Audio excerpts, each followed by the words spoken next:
hello! Hello everyone! Happy Friday! How is everyone today? Hi! Welcome! How was your week? How have you been? I hope you're doing wonderfully. I myself am pretty good. I'm pretty good. Pretty busy. Pretty busy. Woo! Our show's on. Hello, Skeda. The eagles. The popcorn. Yes. Yes, it is that time of week. I hope you're doing well.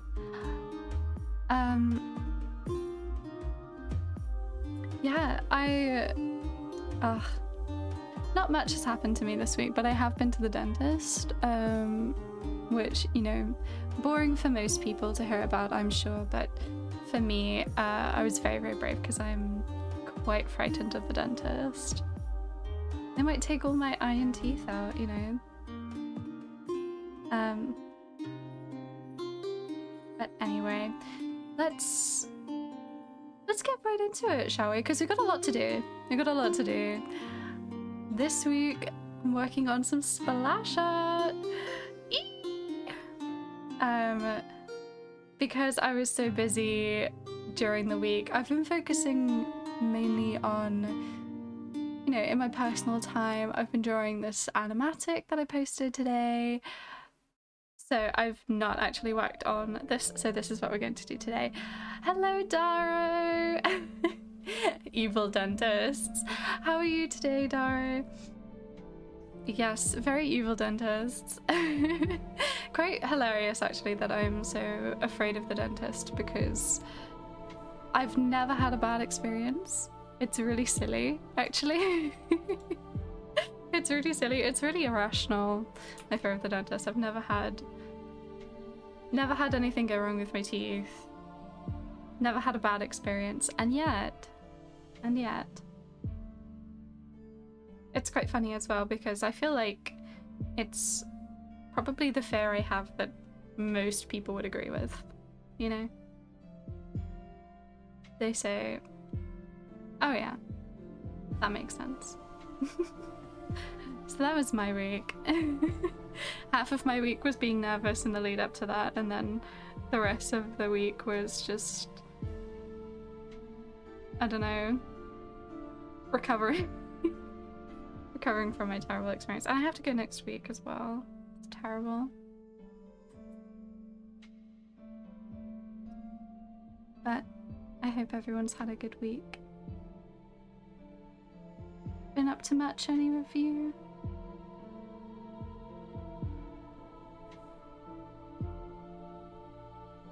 So yes, I'm doing another splash art. I really wanted to do a splash art of like all of the different characters in our campaign.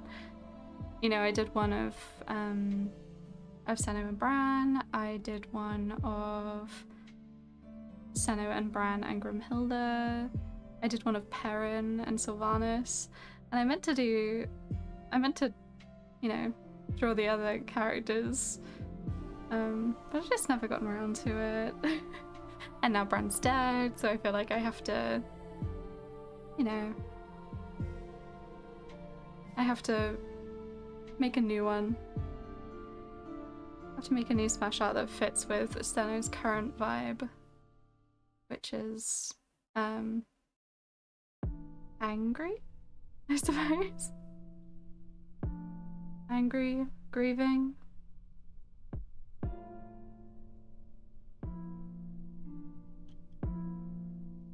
Yeah.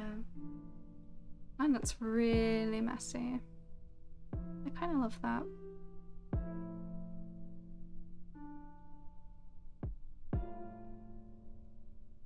Sort of taken to just using my sketches for my line art and just sort of cleaning up some of the lines, which leaves it looking really sketchy, but I really like it.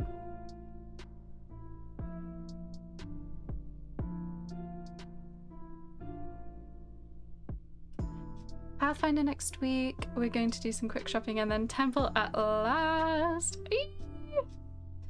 At last. Thank God. That's going to be very exciting. Merc is finally going to figure out what the hell is going on.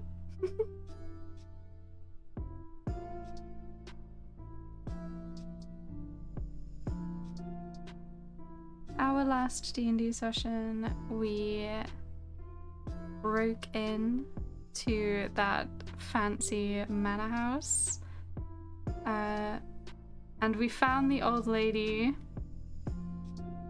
We found the old lady, but we've not fought her yet. We're gonna fight her this coming session, and it's been hellish to wait. I have a feeling it's gonna be pretty beefy combat. At least I hope it's gonna be a pretty beefy combat. And then after this, we're gonna do a heap of downtime, which I'm quite excited for. But first, gotta kill this old bitch. You're so rude.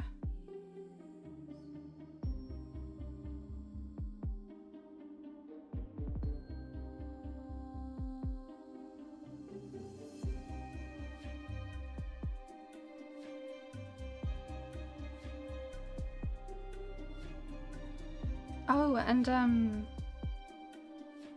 well, there's a lot that we found in the house that I'm quite excited to talk about, actually. Because we got a little cameo. We got a cheeky little cameo from some of our friends from last campaign, which is so exciting. Was not expecting to see them here. Their names are Sorrow and Eros, and they were assassins from the last campaign. We had a bit of a murder mystery, vibe going on, a little quest line that we followed, and we were invited to this big chateau and had to figure out who done it, really, and they were some of the suspects, and it was really cool, and they were really hot. Really hot. They're really lovely. It's just so exciting to see them here. Eros has looked better, to be honest. We discovered in this manor house they have been just keeping prisoners to experiment on.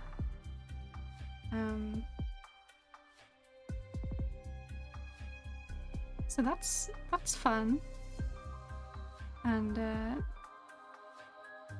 Eros and Sorrow had gone to try and free those prisoners, but Eros sort of went in a bit too quickly and got himself caught. Like a buffoon. Call yourself a bloody expert assassin. Like, okay. Bit of a blunder from you. So we found him and he has like a broken leg and everything. Pretty rough. But he's free now, as well as the other prisoners. And yeah. They said that they owe us a favor. So I'm quite excited to see more of them.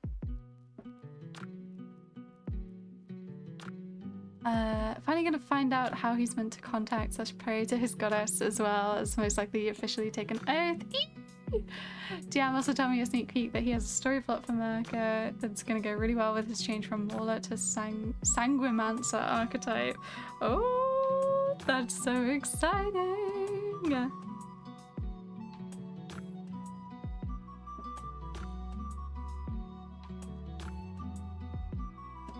That is so exciting.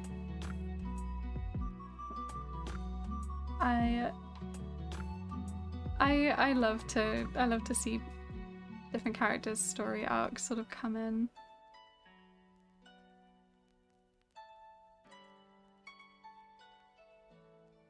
I'm not sure what's gonna happen.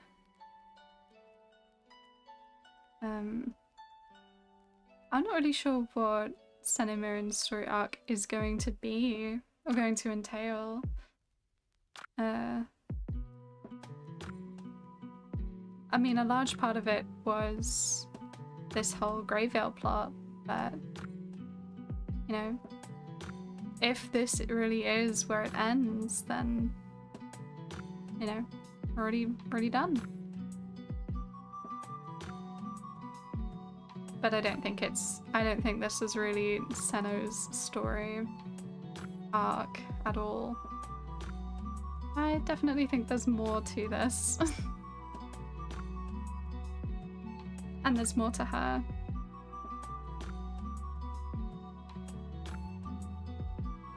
I'm sort of hoping for some cameos in an upcoming D&D campaign, the Pathfinder one. I'm the only player out of the old campaign, so there'd be no reason for a cameo. Oh, there's still a reason for a cameo. Because it's just exciting and fun. It's just fun to see the old guys come back.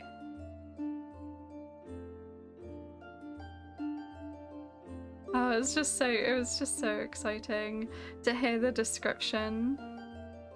And try and figure out who it is. It's so good.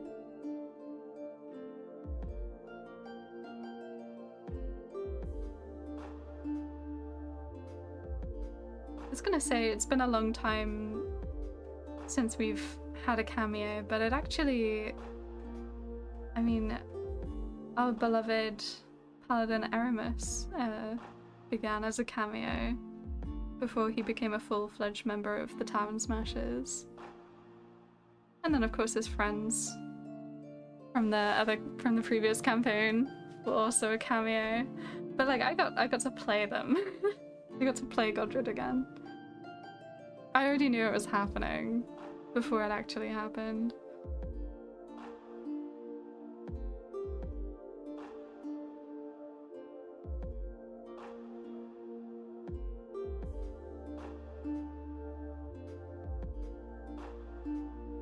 Because I knew that I had to update Godred's sheet in preparation for seeing him again.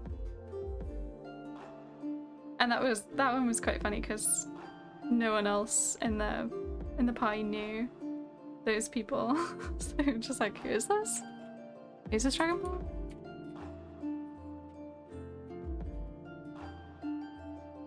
The upcoming D&D campaign will be very interesting because last campaign happens after the story of BG3. This one happens before BG3. Oh, so you do see them. You would see them like before anything happens. That's kind of cool. You get to see them before all the shit hits the fan.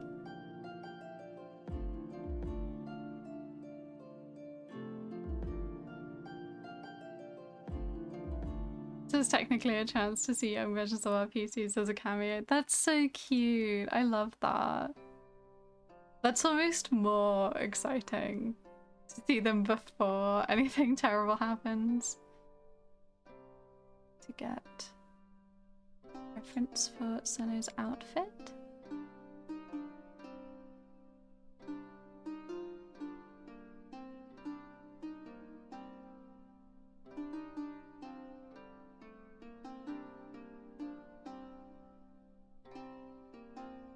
A little skirt in.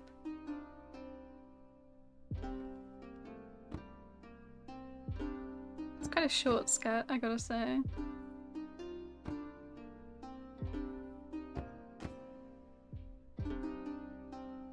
She's not a very practical person. Which, considering how she grew up, is kind of strange.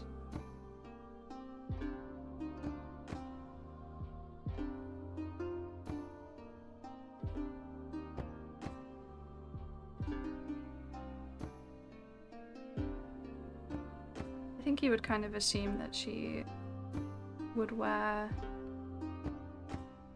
practical clothes.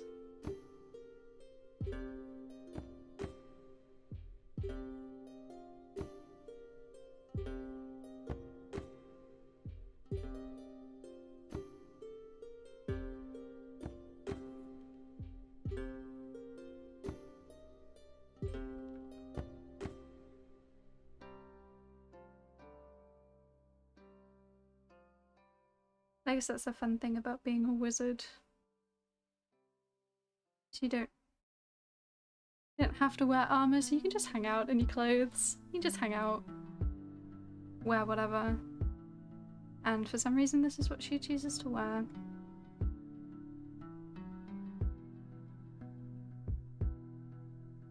I think she's just finding her style.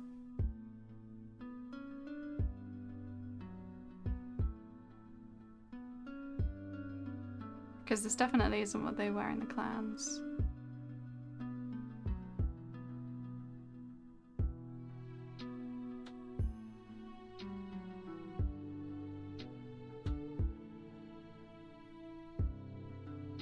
Get her little ribbon in.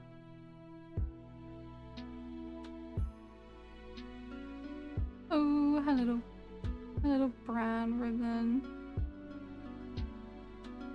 I'm so excited to get vengeance on this old woman. You don't even know.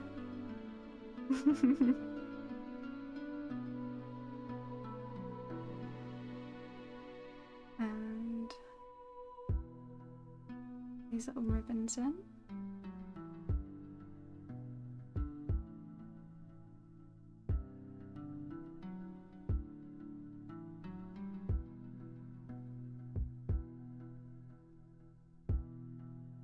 Oh my gosh, and also her pearls. I need to keep, I always forget all the pearls in her hair.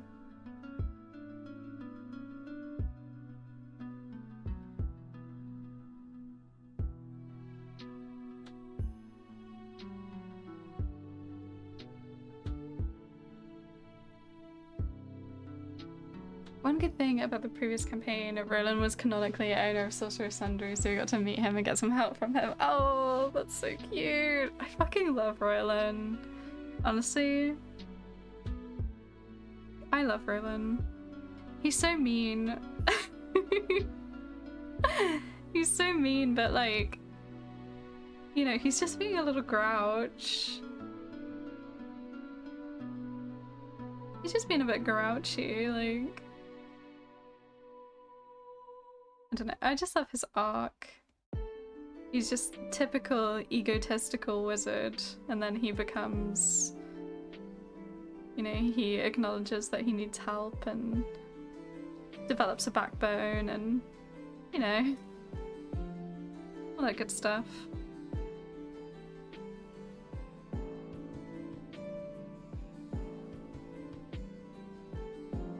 Out of all were creatures, this is the first time I've seen a werebat. You know, it was definitely an interesting one to choose from, because we have quite a few different were creatures in our game, including were crocodiles and were sharks, which I have no idea how those work. I have no idea how you become a wereshark. I don't know what you do when you transform. Like, what if you're not by the ocean? What happens? But yeah, I thought about werewolf, obviously. Werewolves are pretty cool. Really like a werewolf. But, you know, it's been done. It's been done. And there were other options. So, you know, I kept it in mind. There was also, I also thought about werebear. Werebear is pretty cool. There was also are also were-ravens, and werebats. And I think those are the ones that I chose between. There are more, but those are the main ones. And well, I rolled for it, and I also just sort of chose because I think werebat is pretty thematically, like it works thematically because of all the references to the bat-faced lord in her home. She also is quite bat-like in the way that she can't see shit. She can't see a damn thing. She needs glasses. She's blind as a bat. I also just like the idea of her being able to fly. And well, there's also Bornord was also home to a cult of werebats at some point. There was a werebat epidemic at one point. So it just sort of made sense. You know, some of those werebats survived, and one of them bit her. And now here she is.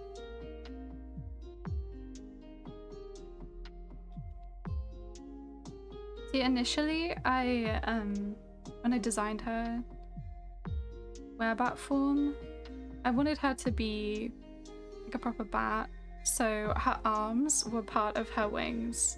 You know, the way that bats just tend to be. But she leveled up her boon,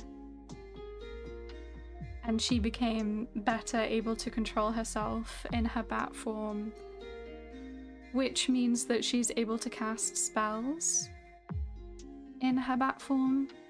She can't concentrate on them, but she can cast them.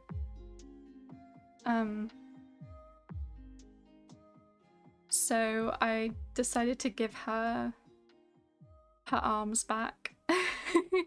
She can have arms while in her werebat form because she needs to do the somatic components.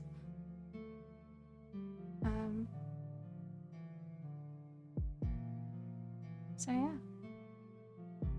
So now she can cast spells. It just gives her a lot more survivability, which you desperately need as a wizard.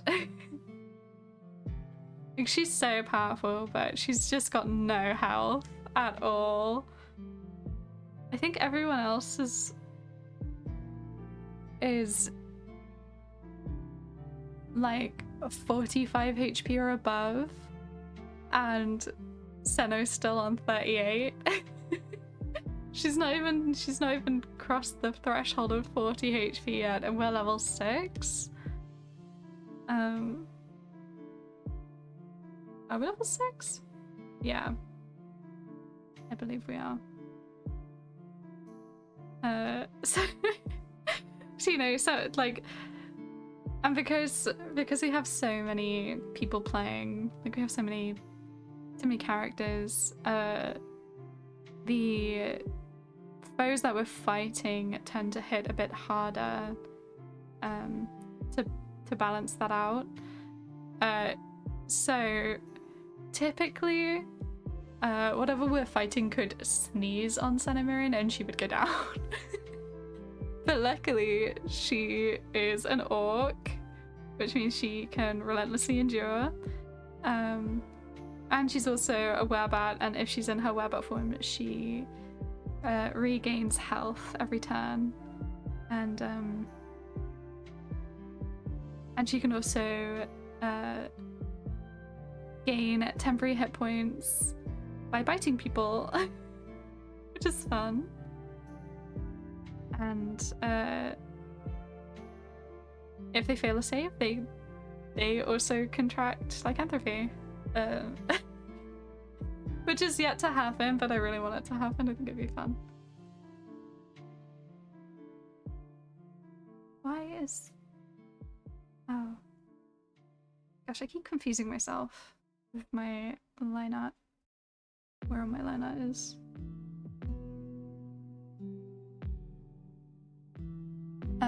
Aggressively flopping around as a wereshark. Yeah. I feel like if you're a wereshark, you kind of just have to be in a pirate campaign or something. So you're just like on a boat and you can just flop off the boat when it's time to transform. Otherwise, like, how else are you surviving? I'm getting anxious because we're near level 5 when Merca gets his wings and horns, and I know the DM will pick the most inconvenient moment for it. Oh. Senemirin's first werebat. Oh my gosh.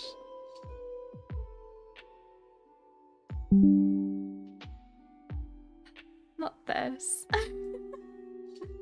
There must be some settings that I need to fix or something, because I don't know why this happens like every week. It's really bad. It's actually really bad of me. Yeah, as I was saying, Senemirin's first werebat transformation was so cool. It was so good. It was such a long time coming, and it just went so well. And it was so surprising. And it happened at a really inconvenient moment because it was the first night after Brannigan returned from his stint away in the Feywild. So, you know, she was like quite mad at him for disappearing on her. 'Cause she wasn't sure what she was gonna do with herself if he didn't return, and she was really worried that he wouldn't return. Teehee, there's a really cool and fun in hindsight. Considering what's happened. But she's really mad at him, and then that night it was the full moon, and she ended up transforming and just biting the shit out of him, just tearing him to pieces.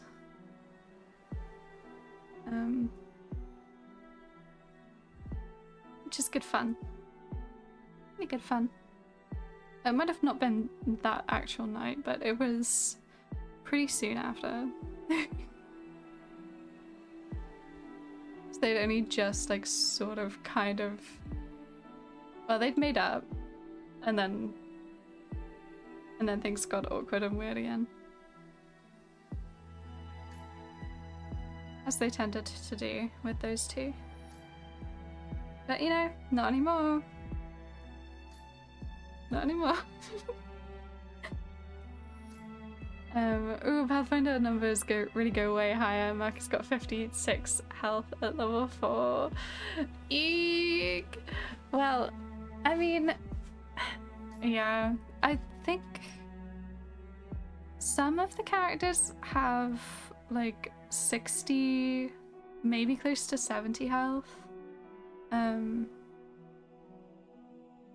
I just know that like the second lowest has like 45 plus health. So Senna's trailing like way behind everyone else. There's definitely a gap that's starting to form. And she's got pretty good constitution as well. Like I've made her, I've built her to survive. So I don't want her to die.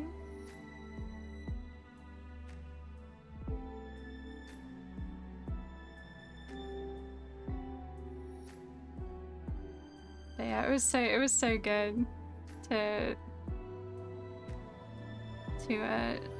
show off her werebat form, because I kept that secret for like a year. For like a whole year from everyone. And it was really hard. And that's totally, I love little secrets. I love to have little secrets as a character. Like, I love my character to have little secrets, but I hate having to keep secrets because I just get so excited and I'm like, oh, I just want to tell people. I just want to tell everyone. It's really hard not to spill all my secrets on here. But I think I've told most of them at this point. I think Senna's biggest secrets were that she's a werebat, that she is the daughter of a god, the Moon White Toad, and that she's from the Vale, and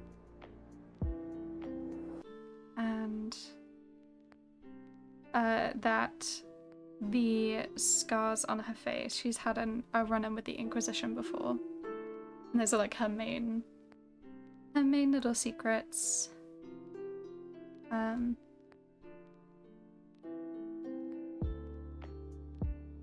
And they're all out in the open, but no one's really asked her about any of them.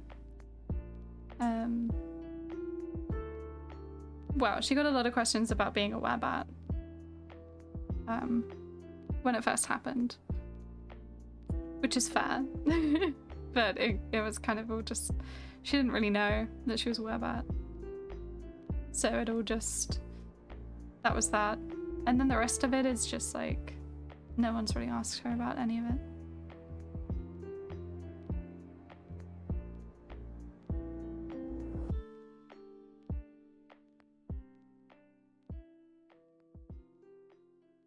And well, she had a best friend who might have asked her about this sort of stuff, but well, he's gone now.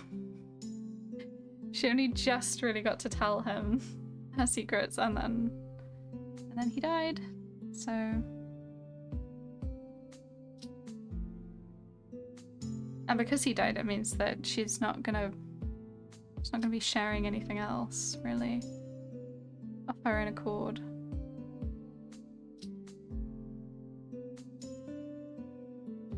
So eek. Guess we're taking steps backwards.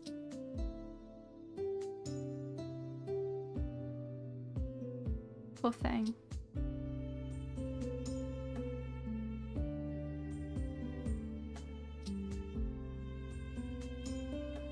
I think it is really funny though to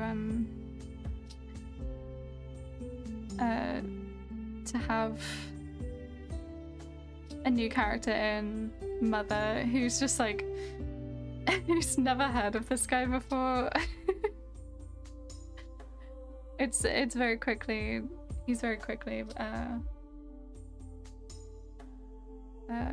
dropping out of the limelight. Now that with the Art of Mirko, including the mirror art, there's 5 pieces that I've yet to show the rest of the party. Teehee! But it'll be so good when you can. It's so good when you can show everyone. I'm excited to do the mirror piece. I think it's gonna look really cool. Thank you, by the way.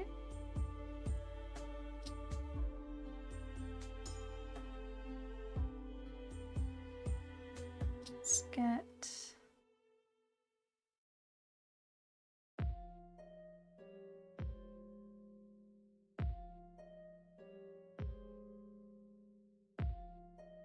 our little pink eyes in. Pink eye.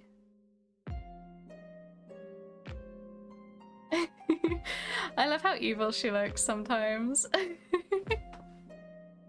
She looked I've just given her these evil red eyes. She's like an evil robot now. Because her eyes glow, like, what can you do? She should give her witchy fingers.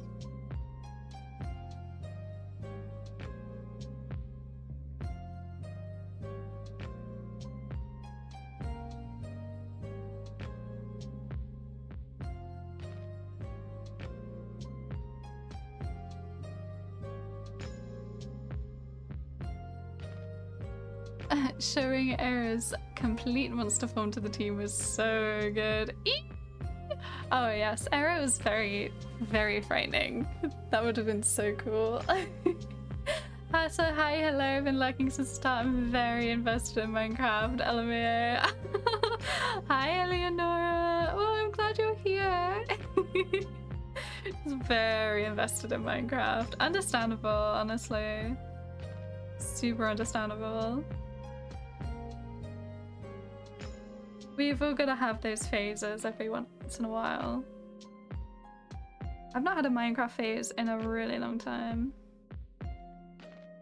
Just a little glimpse of villainy. Teehee. She's my evil girl. She's my evil, evil girl. She could be evil. Wow. She's basically gonna become Batman. It's time for vengeance, it's time for justice. She intends to rip this old lady a new one.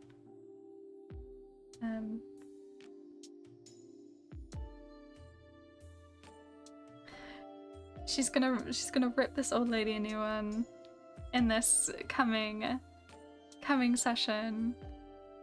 Who, by the way, she was like, she said some shit about the fact that Bran didn't survive the last encounter that we had with her, and I was like, well, Senna was like, you bitch, I can't believe it. Like, she got really, really pissed, and she ended up turning into a werebat because she was just so angry.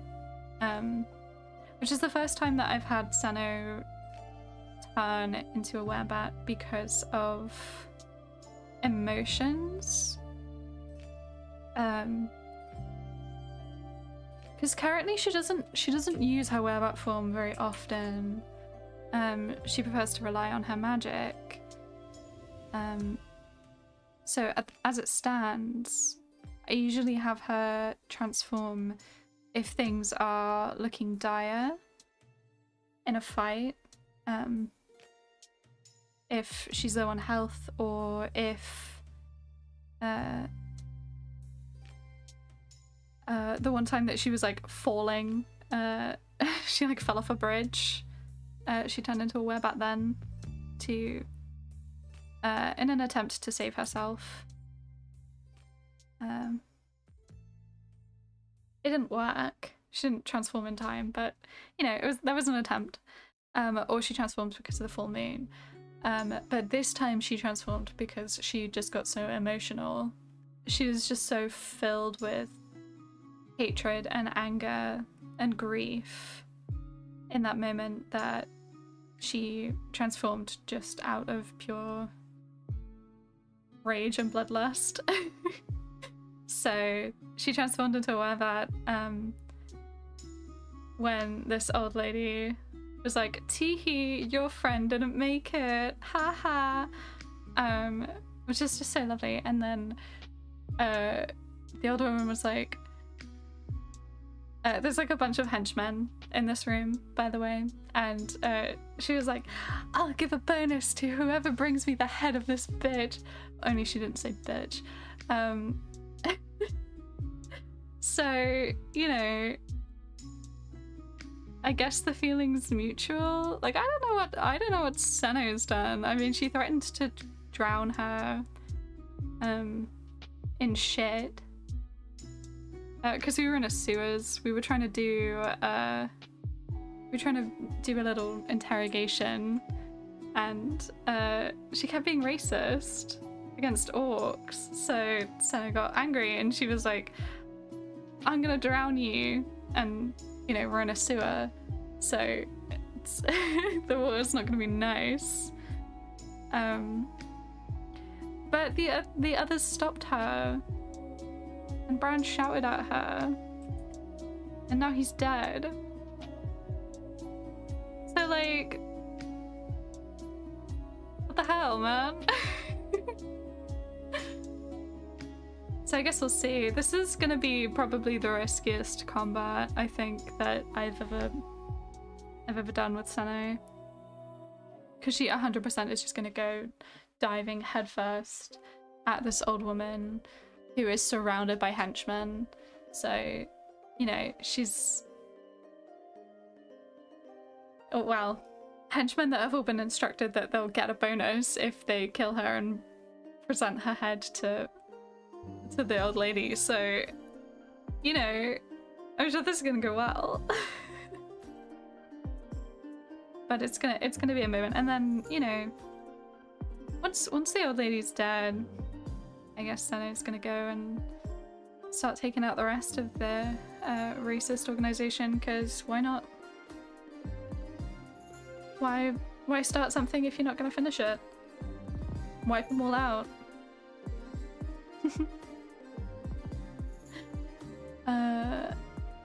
So 2-week Minecraft phase. Oh, Chibi keychain is on its way. Ah, that's so exciting!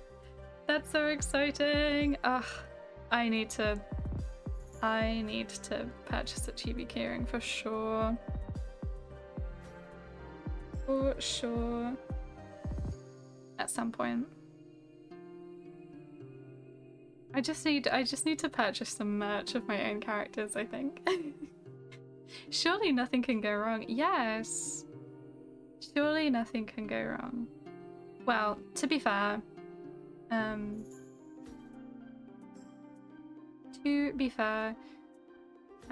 we finally have diamonds for resurrection spells, so I think there's a fair chance that Senna might play this so recklessly that she dies, but if that happens, she can be brought back. Unless someone makes sure that she can't be brought back, but why would anyone do that? Why would anyone do that? Hello, hello, popping in to say I'll be late, still at work, got 15 minutes and then I have to get home. Oh no! Hello, Dark Shadow. Thank you for saying hi while you're at work. I appreciate it. That's very sweet. Take your time. We'll be here. Unless you don't get back until after 10, in which case we probably won't be here. But you know, we'll be here in spirit. We'll be back soon. Okay, see you in a bit. Bye.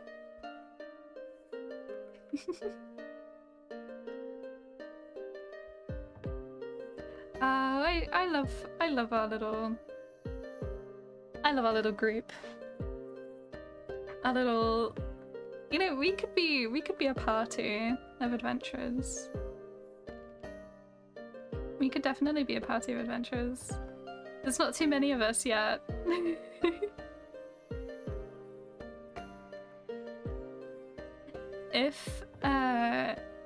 If you were a class in real life, what would you be? Like if you had to translate yourself into a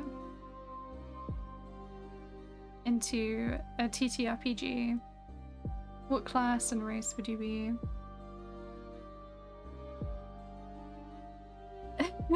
When's the one shot real? It'd be so funny if I just like Dungeon Master and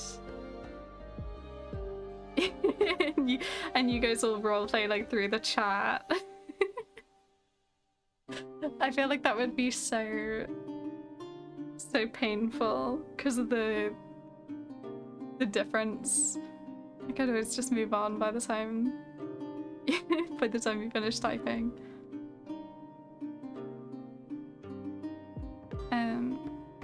I think that I would probably... I don't know, actually. I don't know what class I would be.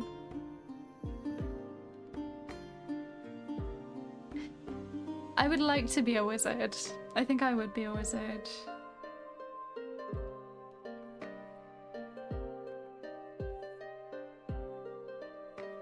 You know, I'm nerdy. I like to study things if they are interesting to me. And I think magic would certainly interest me.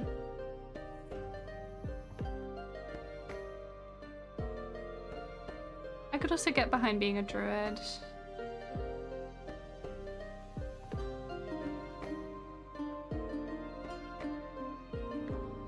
Just don't know. Maybe I could be a sorcerer. Because then I wouldn't have to work for my magic. I would just have it. I'm just naturally gifted.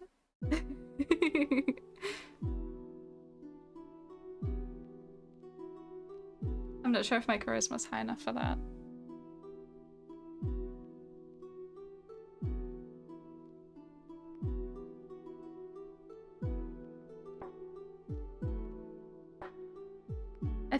I think I would most want to be a wizard. And then that second highest, I think would actually maybe be a ranger. If I had to choose like a martial. Ooh, or like arcane archer.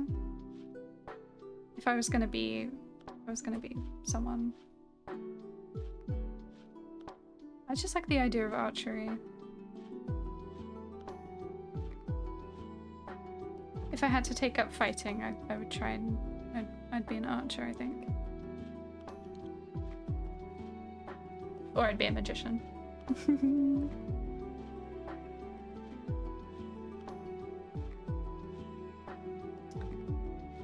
But most realistically, I'd just be a commoner. Probably a ranger, beastmaster, totally not because of my fascination with big cats. Yes. Beastmaster, ranger. Yeah, like an animal companion. I could have my cat with me. My cat's so vicious, actually.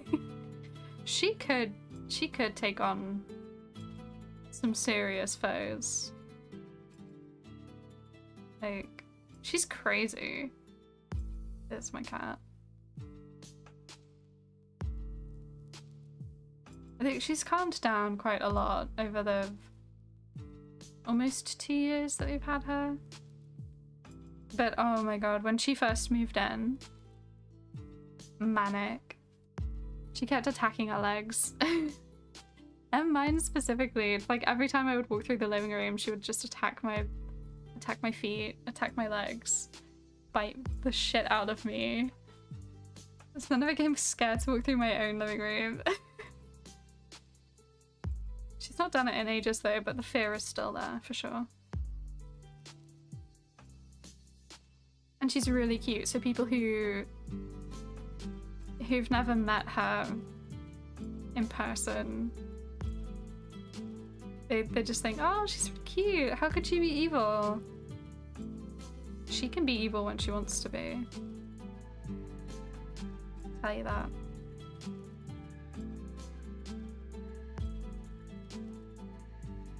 Quite a lot like Senna, actually. 2 peas in a pod. Senna's kind of like if my cat was a person.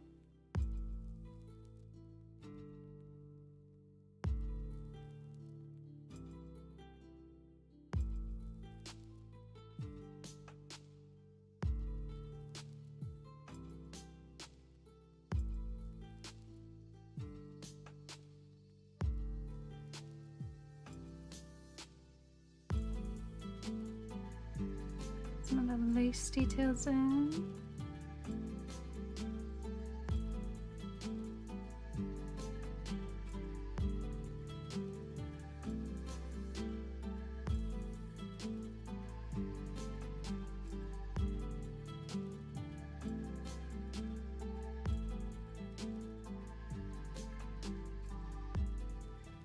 Texture's so funny because it's just like, you kind of just scribble and hope that it looks like something.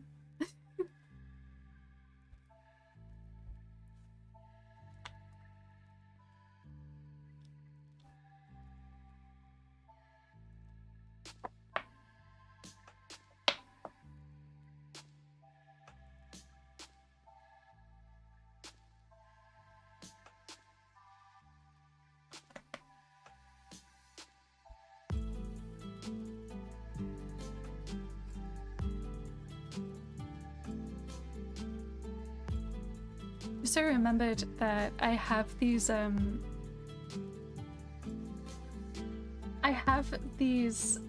cards. I bought this pack of cards called the Ultimate RPG Campfire Card Deck, which has a bunch of questions in it that like little questions that your characters can ask each other around the campfire. I've not really had a chance to use it yet because our characters are either busy in the evenings or they have something else to talk about, or, you know, we've just not been camping very much either. But I thought that maybe I could ask these questions, get some use out of this deck that I spent real life money on, by asking you guys and answering myself as well, just for fun.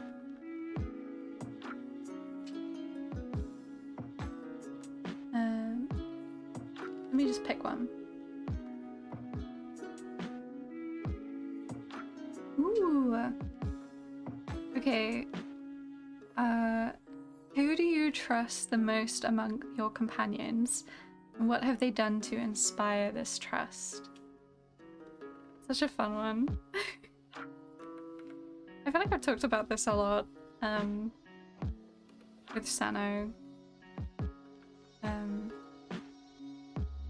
Especially recently with the loss of her bestie.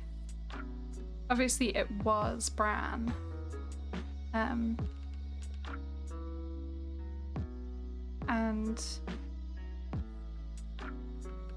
there's not really much that he had ever done specifically to inspire her to trust him. I think there was just this way about him that made her feel like she could be herself around him. And that made him very special to her. But now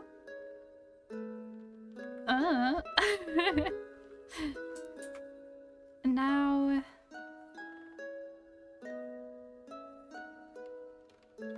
I think the person that Sano trusts the most at the moment is William.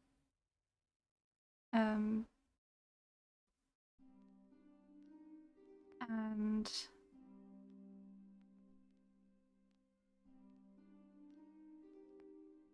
part of the reason why she trusts him is because he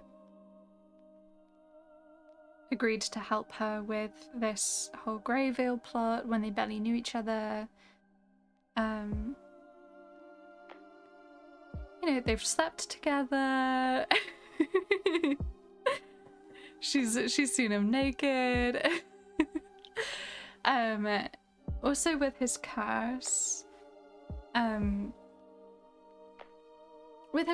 she knows that he can't really like or care for her the way that normal people can,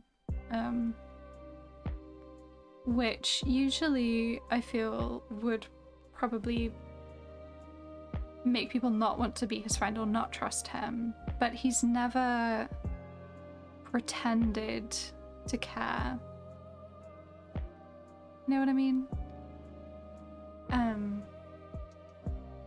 It's like, even though Grimhilda has the same thing, she does pretend to care. And William never has. And so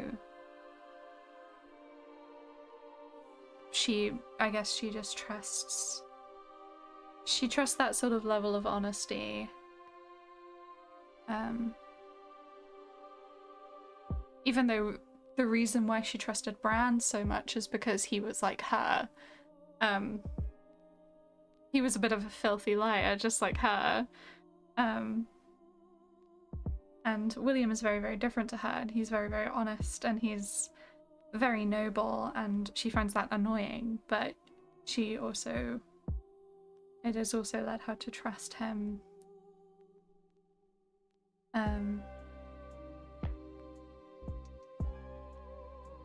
When she wasn't able to make it out to the woods to have her werebat transformation, she got him to stay and watch over her, make sure she didn't break out, make sure she didn't eat anyone or get herself killed in her rampage, and he did just that.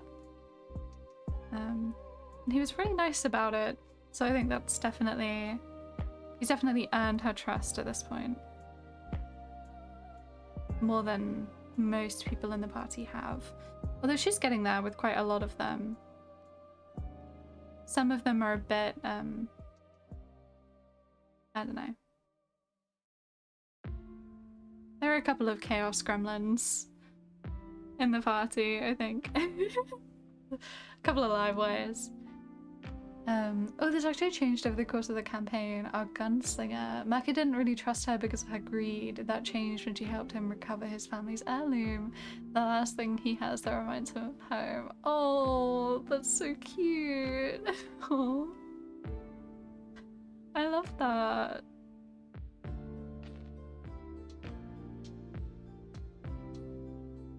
I love it. I really like that.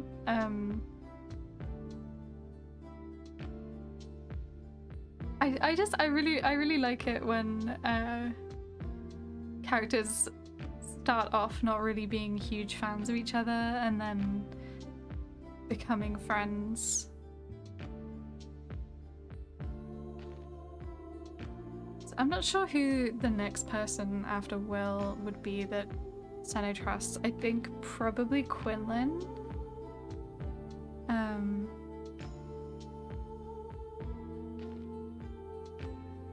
Probably Quinlan. Perrin. You know, a lot of these people are growing on her. They're growing on her. I can tell you that the person that she trusts the least... Well, the person that she trusts the least at the moment is Mother. But she's a new person, so that kind of doesn't count. Kind of super doesn't count. And then I think the other person that she doesn't really trust at all is probably Grimhilda. Even though they are friends again, they sorted their shit out. It's all water under the bridge. But there's just something like you just can't really trust Grimhilda.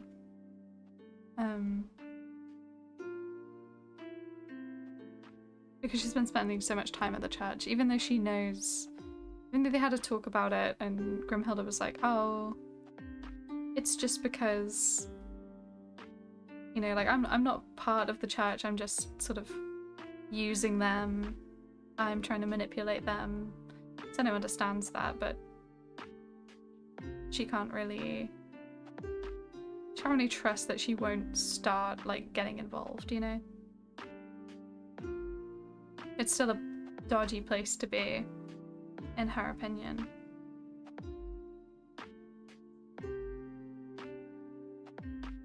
And also it's like the same thing with William, where William can't care about people, but he's not pretended to care. Whereas Grimhilda has pretended.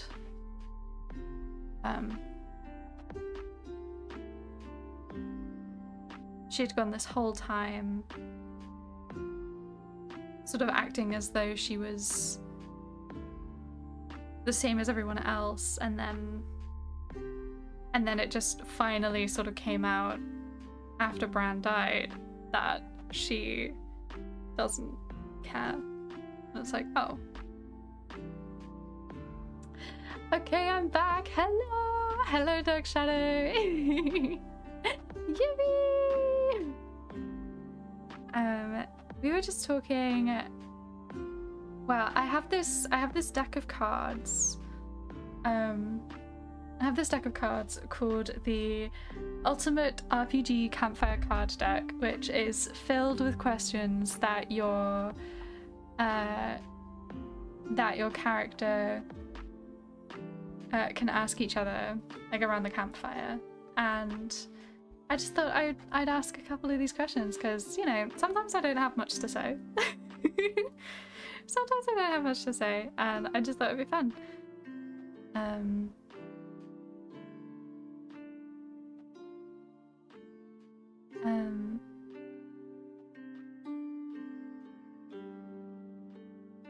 So yeah, and the first question was, who do you trust the most among your companions, and what have they done to inspire this trust?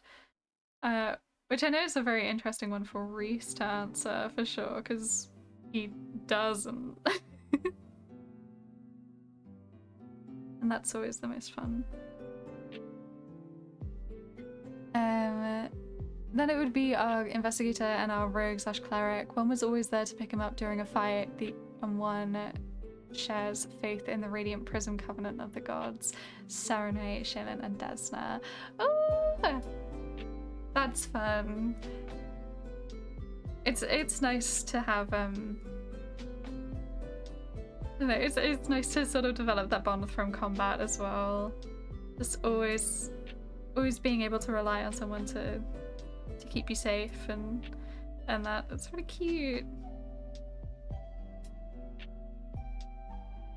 See, this way, Sylvanas is a bit of a weird one, because I don't think she particularly trusts him because he can do some really weird shit sometimes. And he can just generally be a bit odd sometimes, but at the same time, he has taken such good care of her during this terrible time in her life, and he always heals her up and all of this. Like,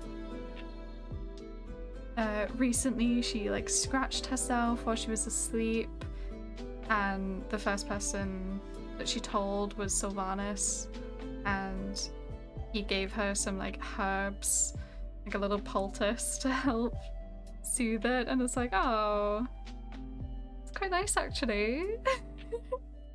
These guys are becoming friends. Hello, Waffles here, just from another account. Hi, Waffles! Getting a lift home. Yippee!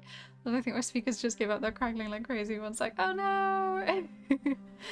Last would be Magus, because he's clearly possessed by something, though he justifies it. Yeah, I mean, that's grounds for not trusting someone, I think.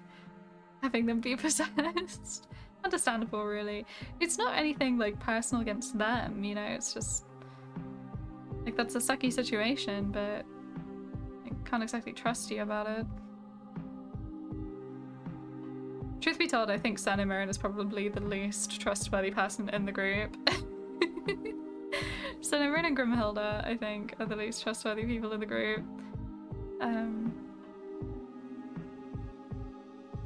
Just because, you know, Senna's mostly just out for herself, and Grimhilda, no one really knows what Grimhilda's motivations are. That's an interesting one. Oh, well, he's somewhat trust Leo since he's known him the longest, but I use the word trust loosely. Does Popeye count? Yeah, I'm sure Popeye counts. It's gotta have someone, you know. Popeye, little baby dragon.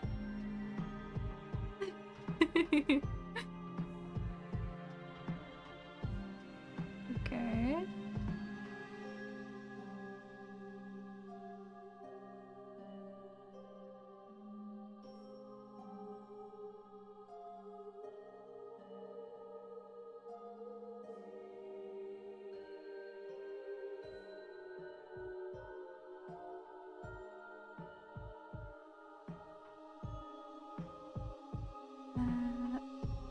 Okay, let's do another one. Let's do another one.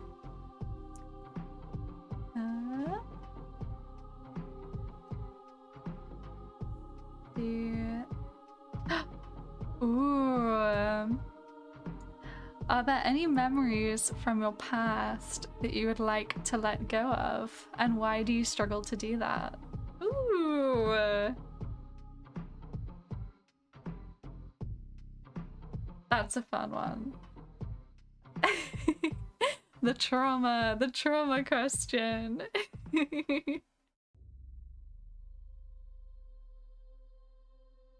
Yeah. Are there any memories from your past that you would like to let go of, and why do you struggle to do that?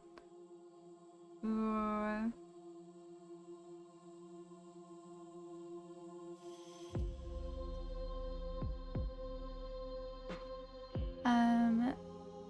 Would you trust Leo in combat? No, he has no idea what Leo is like in battle, and he 100% doesn't trust him talking his way out of a problem. Couldn't trust Leo as far as you could throw him. Like, sure, I've known the guy for a long time. Is he capable? No idea. Understandable.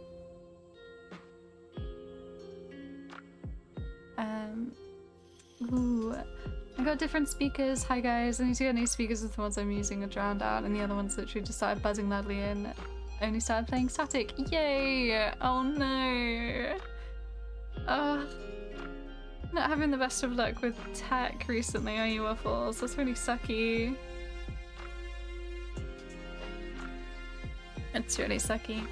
I hope they sort themselves out so you don't have to get new ones.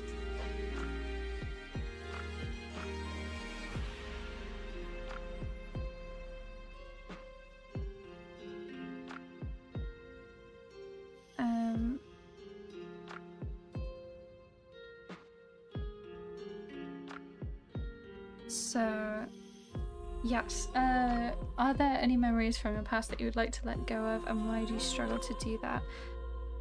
I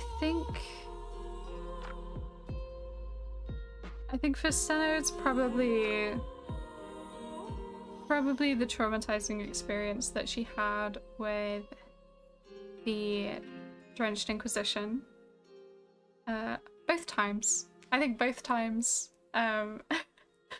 The first time she saw into their war camp, she'd definitely like to forget. It's probably one of, well, up until recently it was basically the worst thing that had ever happened to her, and it was pretty traumatizing. But she'd had 10 years to get over it, really, so you know, it wasn't really affecting her too much anymore.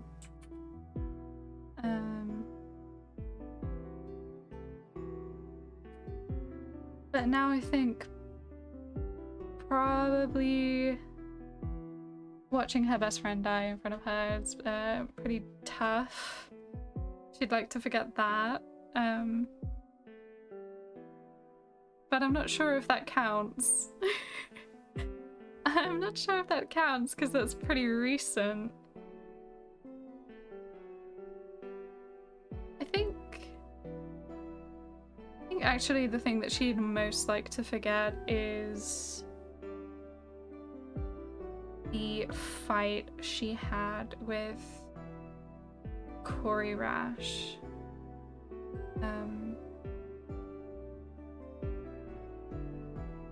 After he discovered that she had magic.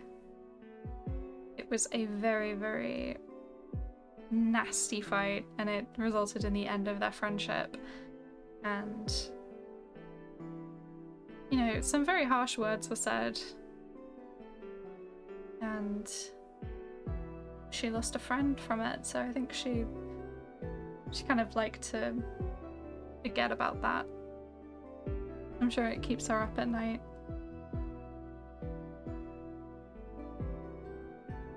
Yes, every memory that isn't his dad. Oh. Oh. Bless. He just only wants to remember his dad. Speaking of tech, I love Blender, and I recently made my first animation with ray tracing on with no graphics card, and each frame took a full minute to render. There were 400 frames. New graphics cards are so expensive too. Oh, how are we all doing? I'm doing well, Waffles. I went to the dentist this week, which was very scary for me because I'm quite scared of the dentist. It's just really funny because I've really no reason to be afraid of the dentist, but I think most people understand it. And I had to go by myself as well. Like I didn't have Uncle Lillarina by my side, so I had to be an adult. That's the worst thing about being an adult, really. You can't just like, you have to do the scary thing by yourself sometimes. That's no fun.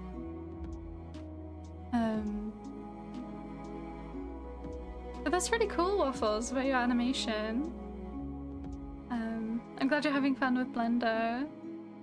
I really should pick Blender back up, honestly. I'd love to 3D model something. I think it'd be really cool to model like my characters' faces, because then I can use them as references. And they'd always look accurate. It'd be cool.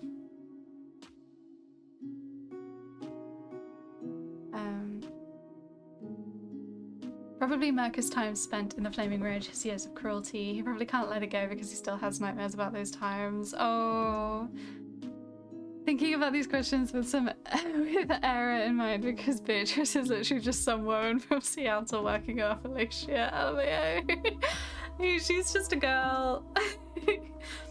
But that means that Beatrice's memory that she can't like let go of and she'd rather forget is probably going to be something like she told the waitress that she loved her or something.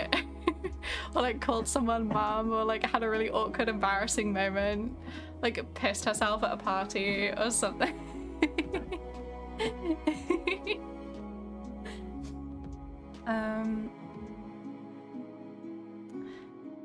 That said, Era would love to forget the memory of killing her mother, but unfortunately for her, that's kind of where everything went wrong for her. Everything she's dealt with has stemmed from that. Yeah, oh. It's kind of like, whoa, that was loud. Yeah, that's kind of the thing, is like it's all the ones that are like haunting everyone. I think that's why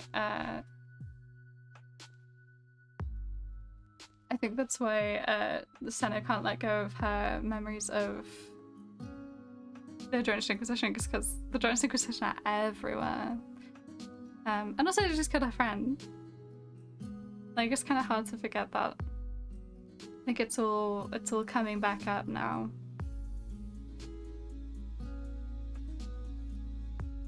And then I think the reason why she can't let go of her memory of fighting with Corey Rash is because it's sort of the moment that she always comes back to when she feels like no one could ever be a friend, or like whenever she's having trouble with friends, whenever someone's like being off with her, mad at her or whatever, for whatever reason, it's always the thing she comes back to. Because she's just like, oh, it's just like this. I must ask Auntie, because I must know anime, which character out of the Taken's commission are you most excited to draw? Ooh! Oh, I have to go back and I have to look. I have to go back and look again. Hang on.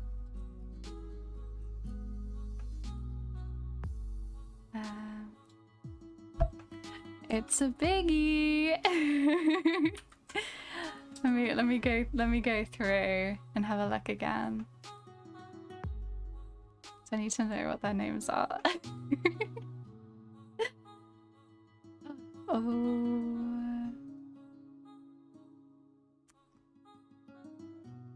God, they're all really fierce. They're all really fierce. Like when I look at Kinzu, I really want to do like a full body. Like I'm like sad that we're only doing a token because I'm like I want to do those wings. I think Enchantra is really cute. I'm quite looking forward to her because she's like really vibrant, really vibrant.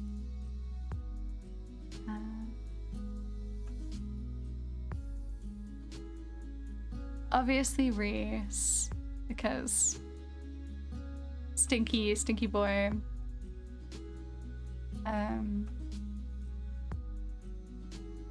Stinky boy. We get that. Oh, and the babies. I do like the babies. Oh. Stinky.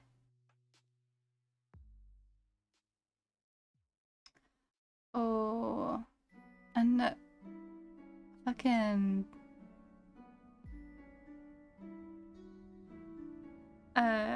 Maxie, the one in the white coat, so fierce. He's so fierce.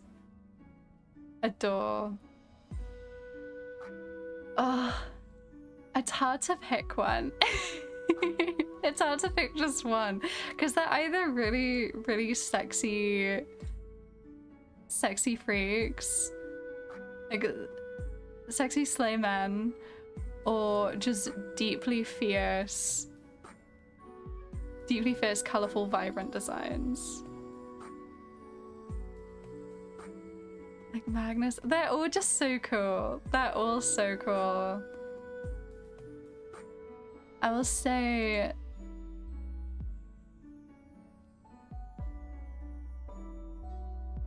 probably Enchantra just because the red, I love the red and I love the big ears. If I had to pick one, gun to my head.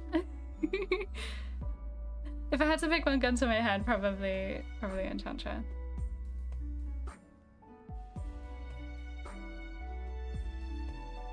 Damn.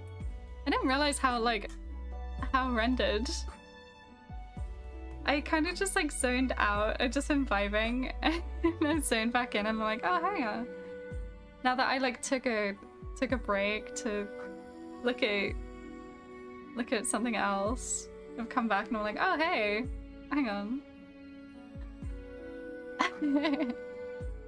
Maxie, there are a lot of characters, yeah. Maxie, yes, I love him. He's a fun NPC and racist backstory. I think that guy's so fucking fierce. I would love to draw him full body as well, because his like the little like splints and stuff, just deeply cool. I love shit like that. Most of them are nobles. Wow, fancy pants. I just might regret the restraining order against her. She went such a free, but she wears such shit like a badge of honor. I love her. Wait, I love bitches. Hang on. Okay, witchy woo, freaky deaky orca. Hey, hi Jack. Oh, hi. Have you just come back from dinner? Did you have dinner? What did you have for dinner?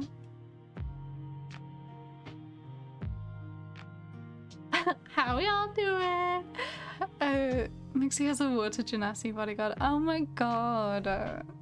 I'm obsessed with Maxie, I think. Maybe Maxie is the one. The more I learn, the more I want. I just love shit like that. I just think it's so cool.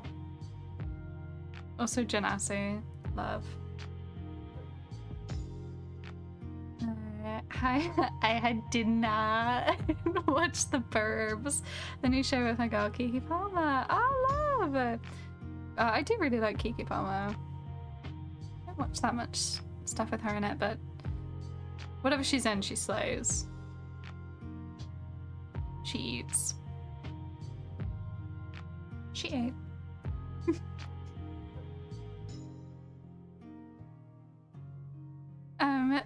We have been while I've been drawing our freaky deaky orc girl. Look at her evil eyes. She's so spooky. And for what? I have been pulling cards from my ultimate RPG campfire card deck and asking questions to the class.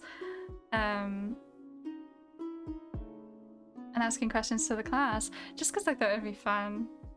Some topics of conversation. I love to learn about everyone's characters, even if they've been retired or whatever. It's super fun.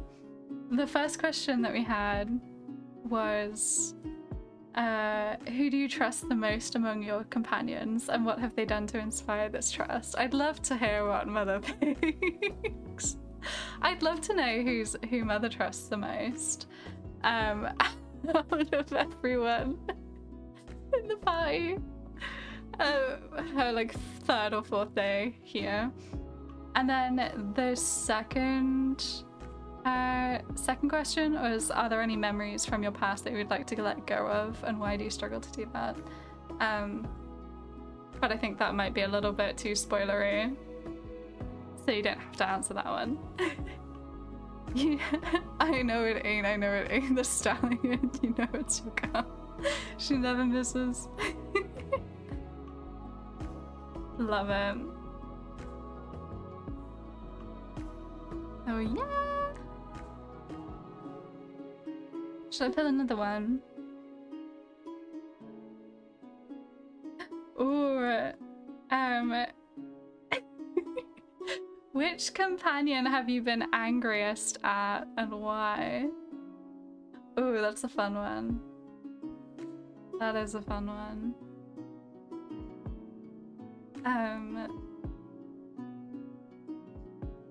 Yes, far too spoilery for the second question. Yes. I mean, I've shared mine, but you weren't here, so. Which companion have you been the angriest at, and why?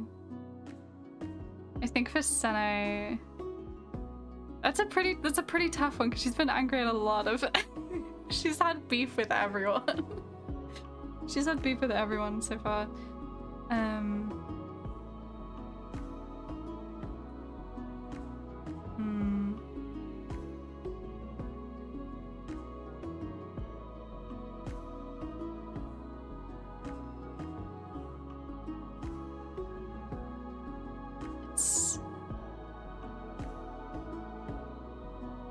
It's a toughie, actually. I think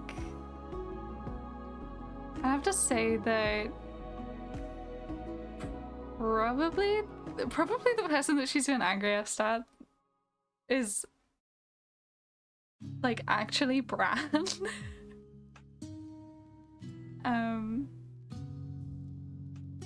She was really angry at him for leaving.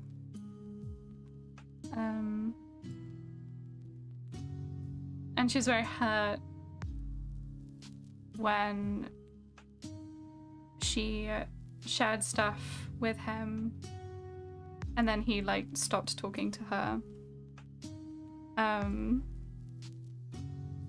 But she always forgave him really quickly because that's her best friend.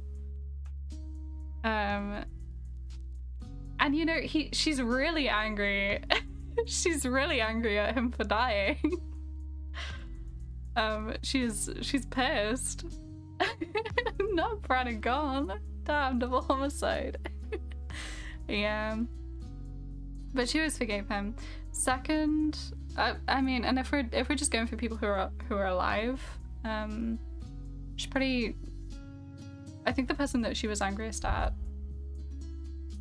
was like Sylvanas, like right at the beginning of the campaign.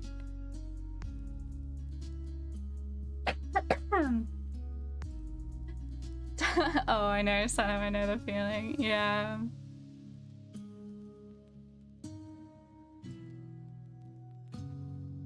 Like he's not just left her once, he's left her twice. you know, he vanished, and when he came back, she was angry at him, and she said, I didn't know what I was gonna do if he never came back. And then he got himself killed like an idiot. Are you kidding? The question was, which companion have you been angriest at and why?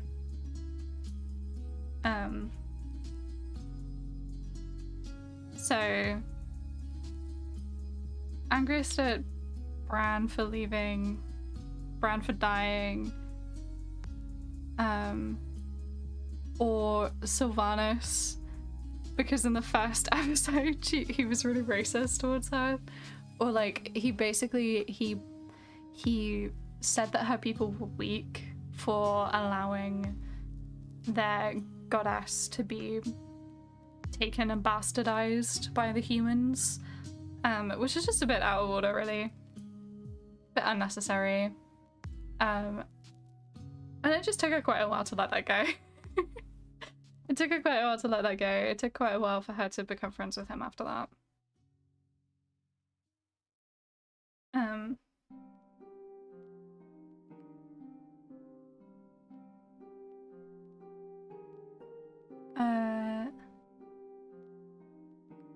Interparty-wise, Aera was the angriest at Tor because he was the one that started the hey, let's kill the queen plan. In general, fake Elias and their fuck-ass cousin Tusk. Oh, the fuck-ass cousin. The cousins catching strays. What did Dusk do? Understandable, yeah. Let's kill the queen plot. It's a pretty rough one. It's a pretty rough one. I haven't been with them enough to be angry at them, lol. None of them have kicked any dogs or anything like that. I suppose, like, if you've not been angry, then I guess, like, annoyed, vaguely annoyed would work. The better question is, what didn't Dusk do?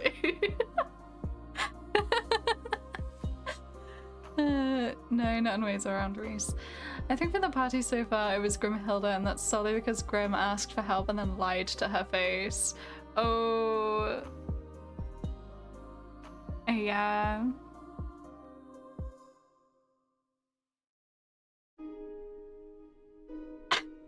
Oh, if annoyed, I have a list. But Mother gets frustrated with other certain party members. Yeah, I'm honestly surprised that it's not Sano, to be honest. I'm sure she's getting there. I'm sure she's getting there for sure.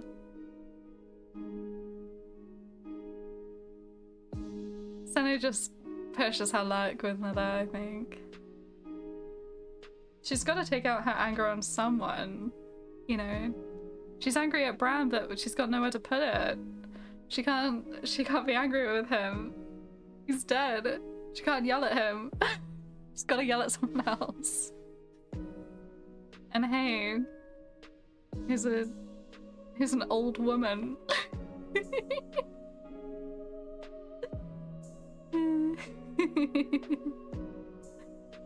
Here's an old nasty woman. I'm just kidding, I love Mother.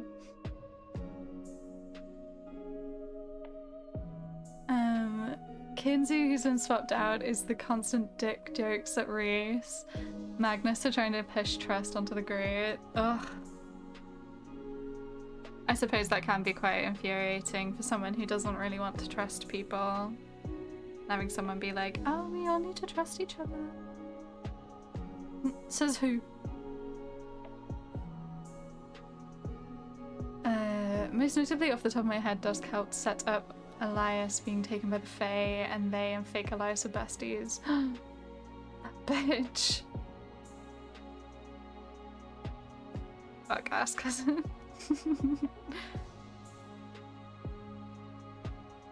Enchanter is very sassy and has to have the last, so... No, but I love that. But Reese doesn't like her because she's half hobgoblin, and Reese has always had horrible encounters with them. Oh no. Oh, so Reese is racist. I see. I see how it is. Now we're learning something new. Learning something new about Reese.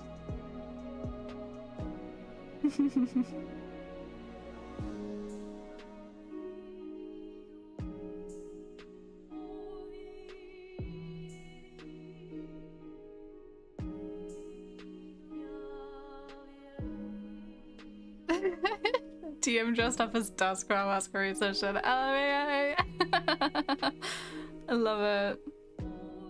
Our DM dressed up as for Halloween. We all dressed up as our characters, and the DM dressed up as Quinlan's dead wife, and it was just a skeleton. It's really funny. It's really funny. I like that. I like that a lot. It's really silly. It's hard to see nice in them when growing up. Every hobgoblin has tried to kill him or has beaten him or his family up. No, that's understandable. It's warranted. Just mistrustful.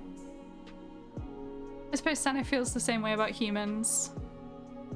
It's understandable. Oh, that's diabolical. It's so funny. It was so funny. You hate to show up to the function and see your dead wife there.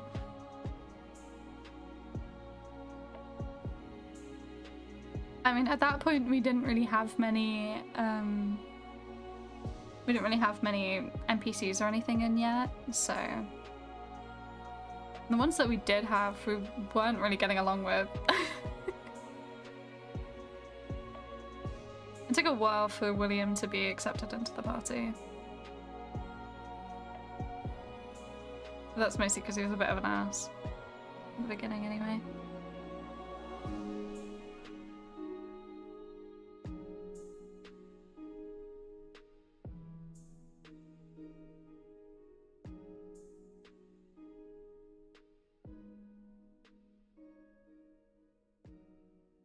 Oh, she's so pretty. My girl is so pretty. She's literally the prettiest orc ever. Sorry to every other orc in existence. Senna's the prettiest one. If it was NPCs that he had been the most angriest would be Reese's mum and also Arthur. Understandable.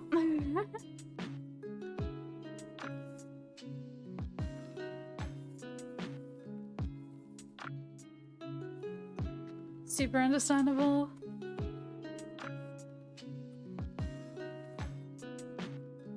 Give her some little highlights in her eyes.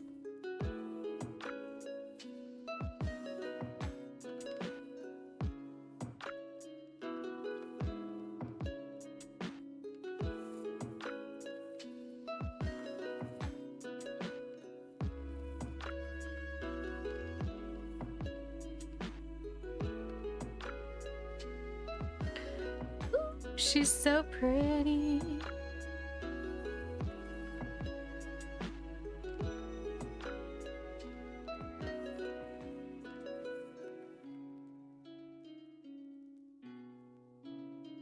Ooh, okay, this is an interesting question.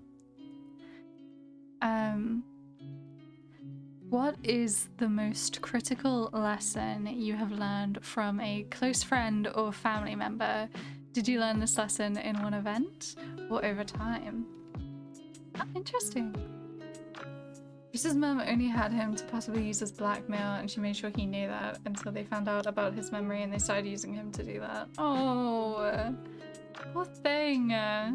Poor Reese. He deserves better.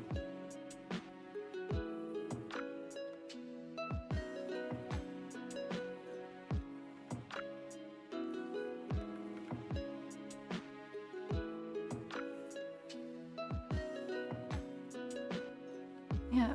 What is the most critical lesson you have learned from a close friend or family member? Did you learn this lesson in one event or over time? I'm trying to think.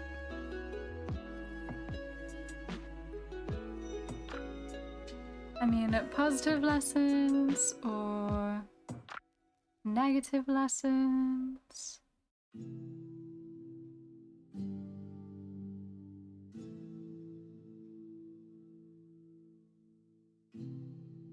I mean, Sene had a mentor that helped her learn languages by getting her specific literature and stuff that she could learn from, which definitely is the biggest catalyst to where she ended up.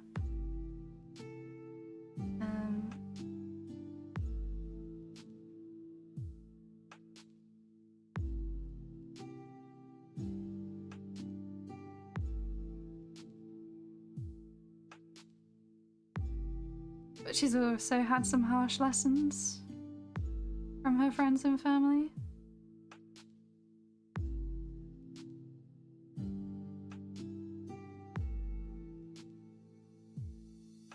I'm not sure if that's anything that they were trying to teach her or just what she took from them.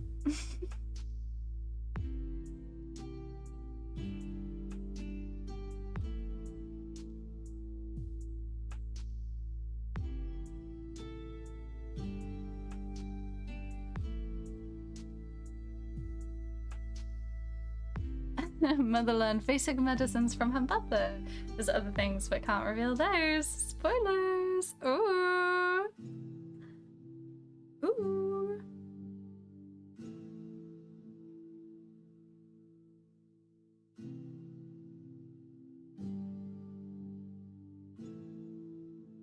It's a very interesting one because Seno taught a lot of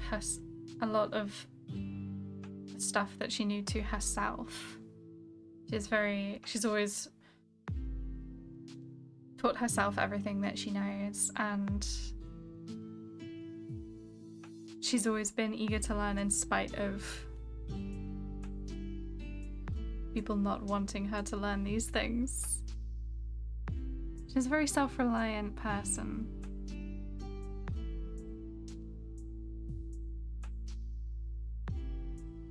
I think a lot of people have tried to teach her things, but she didn't necessarily walk away with the correct lesson. I don't think she's ever actually learned what they were trying to teach her, if you know what I mean.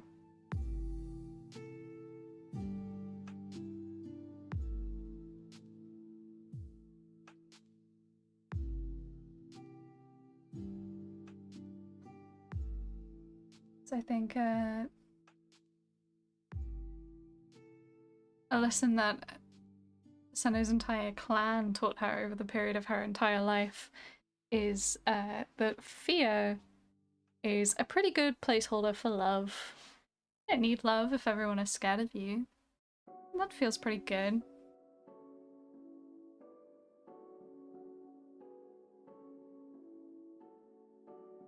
Everyone being scared of you is better than everyone making fun of you, I suppose. If they're scared of you, they won't laugh. They wouldn't dare.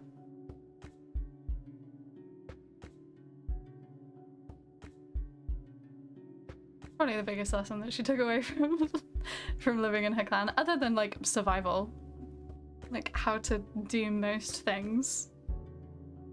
She's pretty good at surviving. She's a bit of a survivalist. Marco's in a place where everyone helped him in some way, so he isn't angry with anyone. Oh, Marco's just so nice. He's just such a happy guy. I need to put Sano's glasses on. I don't even think I drew them.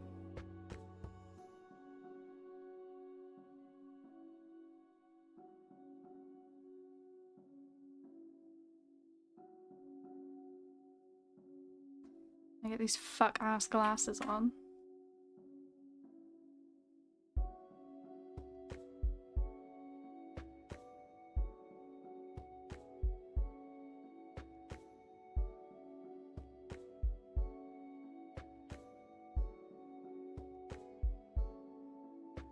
It's like I'm vandalizing her portrait.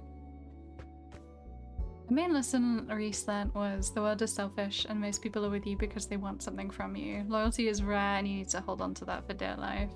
Oh, sad lessons, sad lessons.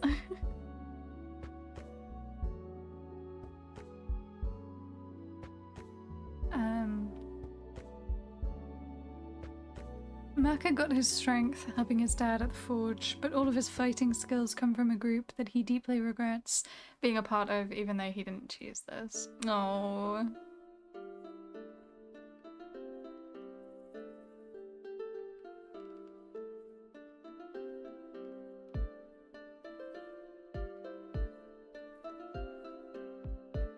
Drift has only been angry with one player for taking more than they said they would take. Because of that, someone died when they could have been avoided. Damn. Yeah, that's a pretty understandable reason to be angry at someone. Oh, I suppose if we're going back to other characters. You know, I was gonna say that Zafir's not really been angry with anyone that much. He's mostly just angry at himself. But that's not true. There is someone that he's been very angry at. Oh, Aramis. You goofball. You bloody goofball. Angry to the point where he said that he never wanted to see him again. Which he didn't mean, but, you know.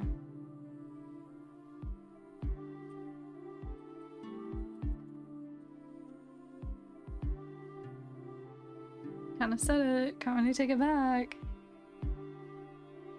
And you know, that's because Aramis tried to give the cursed sword back to the obviously shifty woman that that was gonna do, I don't know, she might have been fine, like she could have been trusted with it, but like why does she want it so bad? Why was she willing to kill us to have it, you know? That's shifty as hell. I wonder who that could be, the silly fluncy after. Yeah. And, you know, it wouldn't have been so bad. Like, it wouldn't have been so bad except Aramis also killed 2 people that Zafir desperately wanted to kill for his vengeance. One of them was the general and the other was actually Harmonia Totus. Which, you know, even without the sword thing, that still makes Aramis the person that he's been the angriest at. And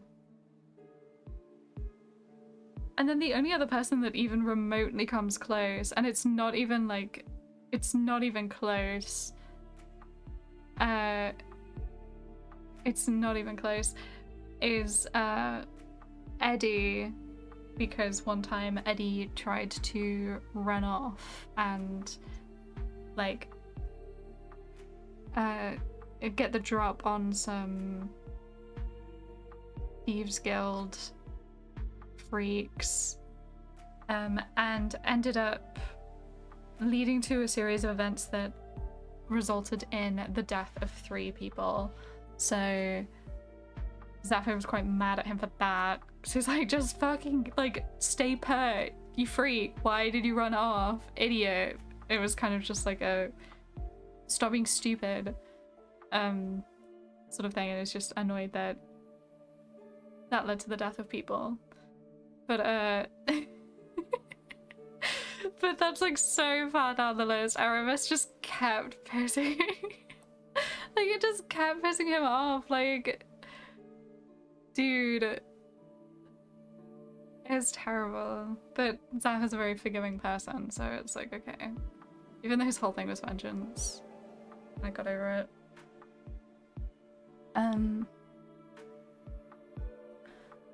The person who died was working for the main enemies, but the whole reason they're enemies is because they were trying to gain equality, but they're going about it in the wrong way. Oh, the other players just see them as bad guys who need to die, but Drift sees that they're trying to be seen and be respected, but they're forced to do it all in a bad way. Oh, Drift's so empathetic. Drift's so understanding. I love it. Only because the DM warned me that if Maki goes overboard with violence on someone, he'll get punished, and then temporarily he'll go from champion to a fighter or a barbarian. Oh, that's so cool.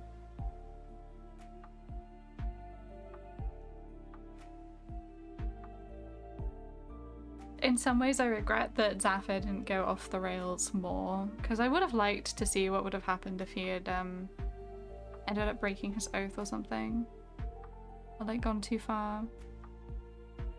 But to be fair,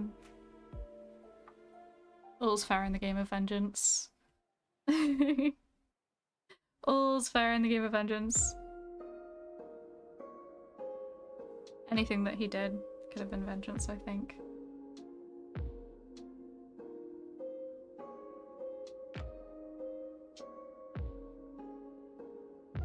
Oh, her little glasses.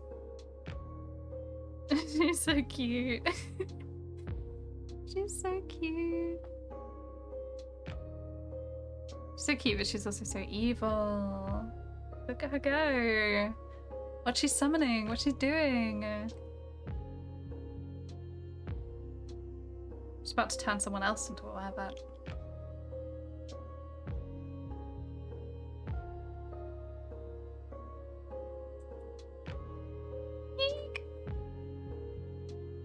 Damn. She's looking hella rendered, I'll say that. I guess let's get in some of this bat behind her.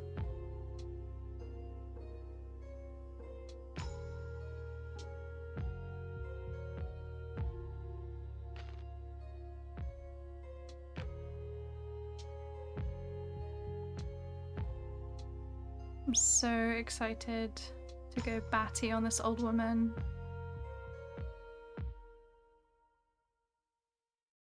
Senna's probably gonna die. She's gonna be so reckless. You know, Mother already thinks that she's so uber duper reckless, and she's just gonna prove her right. Just gonna prove her right.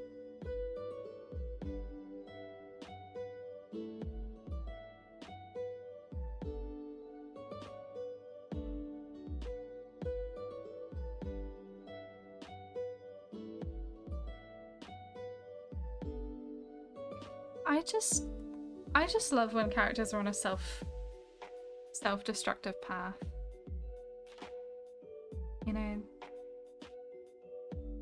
I did it with Zaf. Zaf was extremely self-destructive. And Senna is also in the same way, but she's also self-destructive, but it's like, I don't know. They both have something to prove.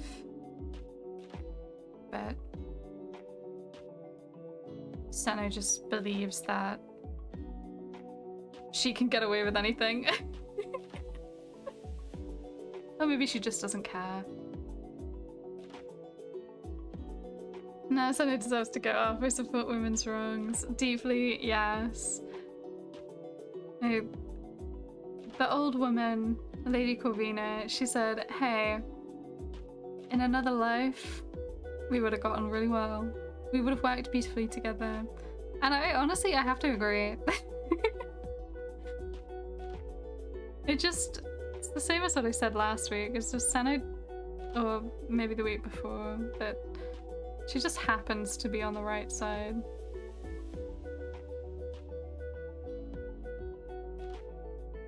She could just as easily be evil.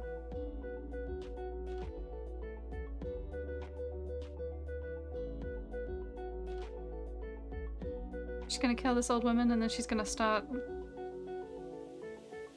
hunting down all the other freaks. Just to feel something. She's literally gonna become Batman. She's literally a bat.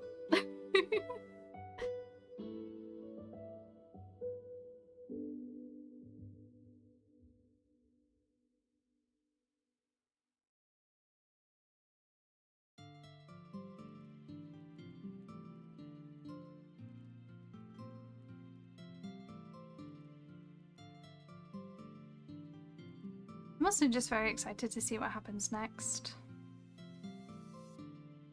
As always. But yeah, we've got some downtime, and then what? Then what are we gonna do? Graveyard plot will be over, apparently. Then what have we got to focus on? There's definitely some people that he'd split open without a second thought. What I want for Mecha is the campaign to find a balance fit for a champion. Oh, Mecha's on such a proper hero's journey, and I just love that.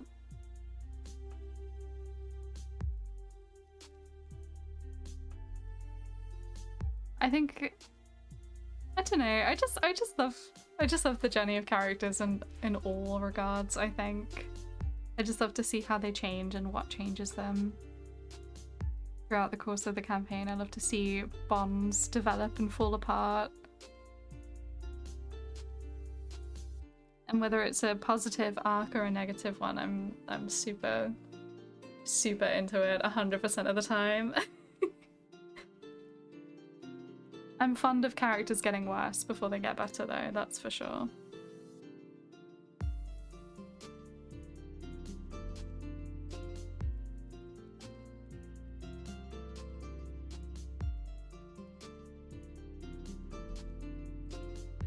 I just feel like it's rewarding. You know, people don't improve in a straight line.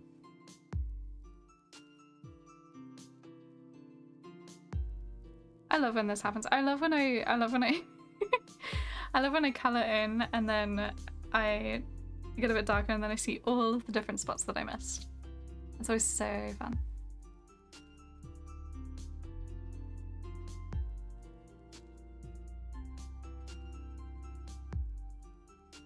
Been waiting patiently for the next session. I'm getting withdrawals from playing Reese. Oh, gonna have to stop bathing just to feel feel closer to.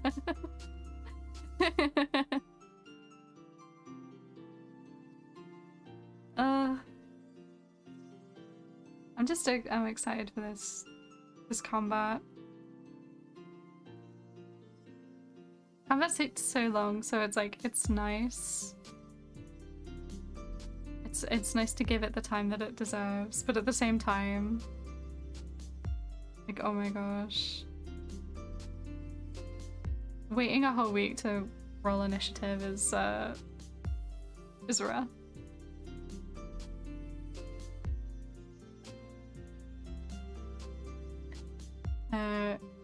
Me thinking, can Reese get any worse before he gets better?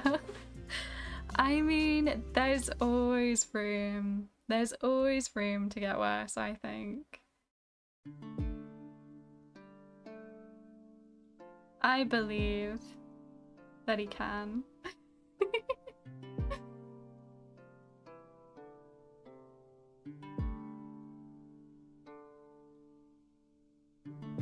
You never know until it happens, really. Until something happens that kind of just throws them off the rails, I guess. It's always an interesting one. I've spent so much time thinking about different horrible things that could happen in the party and stuff, and like how Senna would react to different things.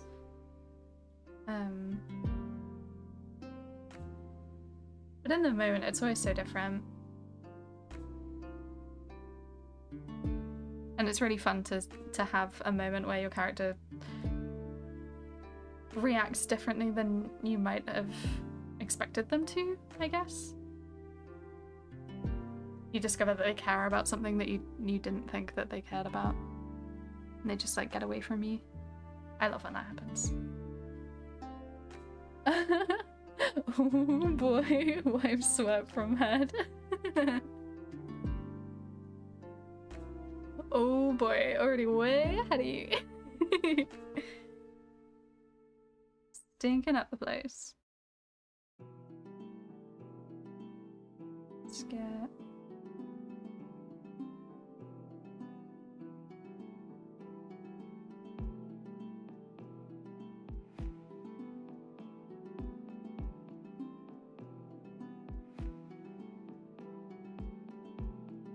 I really like the way that in this it does look like Senno's summoning her werebat form.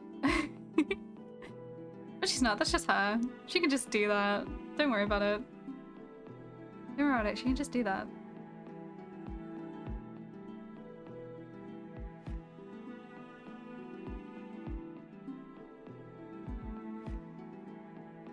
I've recently drawn him all neat and clean. Oh my gosh.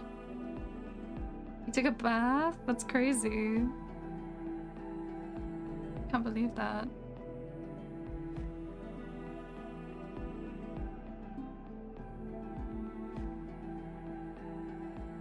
To be fair, any excuse to draw a character.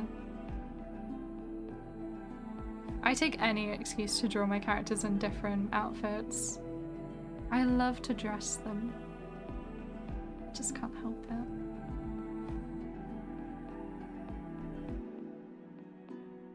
I think playing dress up is the best part about having a bunch of characters.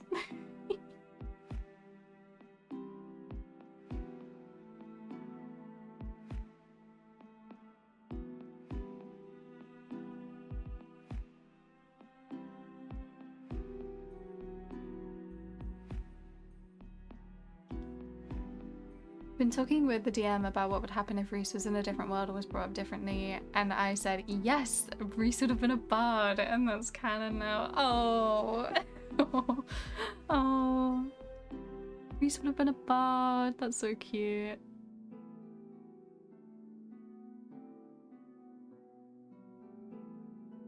Ooh. No, I think in every world, Senno would have been a wizard. It's just her favorite thing. She just loves magic so much. She'd always choose to be a wizard. In a different country though, she'd be like... God, she'd be immensely powerful. I think she would be... If she was in the other campaign, if she was in the place of the last campaign, the Gramargian Empire, I think she would have been snatched up by the Synod of the Dragon, and she would have become like the prodigy of Yvonne Bosedas for sure. She would have been part of her inner circle. And then it would have been Senno fighting the Tavern Smashers for this fucking sword. For sure. Senno would be like... I don't know. Senno would be like a personal bodyguard of the Emperor or something.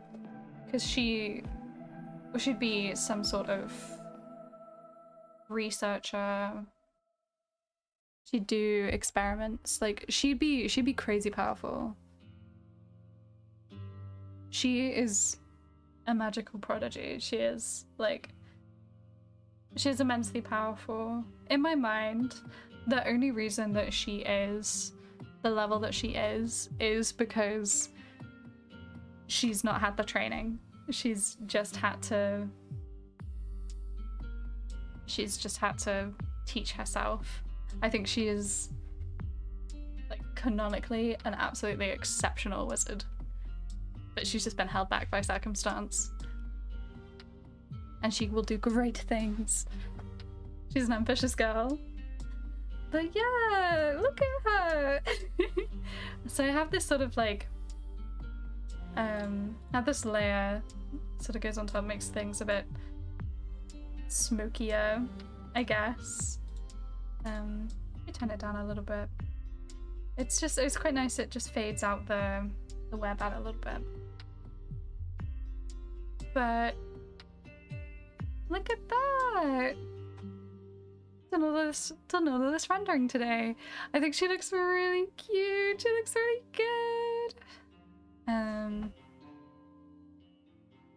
So yeah, I think, well, we'll see if I make any progress on this over the next week or so. Now that I finish my little animatic, maybe I will take the time to work on it a bit more in my personal time. If I finish it, then next week maybe we'll be back onto chibis, or maybe I'll do something else. In all likelihood, I probably won't finish it. We will probably see this again next week. We'll see how it comes along. But hey, look at my girlie! She's so cute. I love her so much. Oh, she's my baby.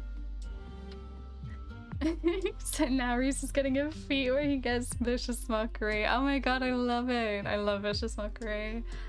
Ugh, so I should have vicious mockery.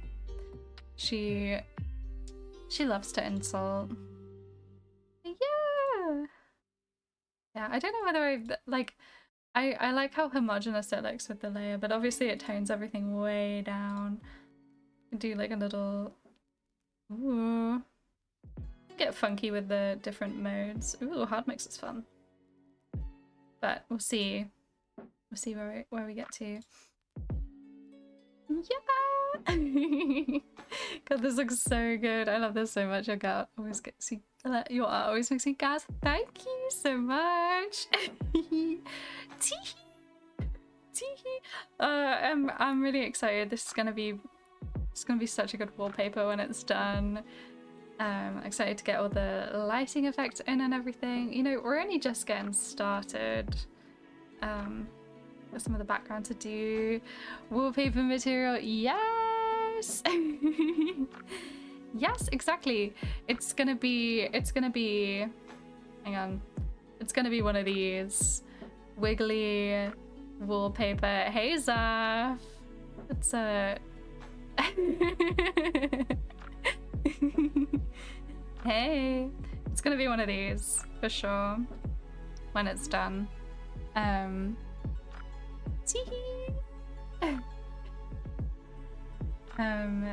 Makes me want to spend more money on you.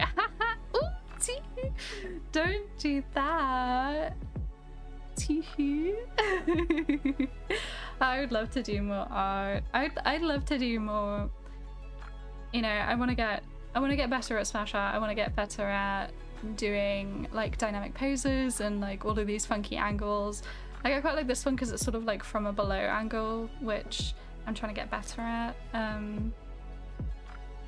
And like composition and lighting and all of that stuff I want to improve on, which is why smash art is really good because it hits all of those things at once.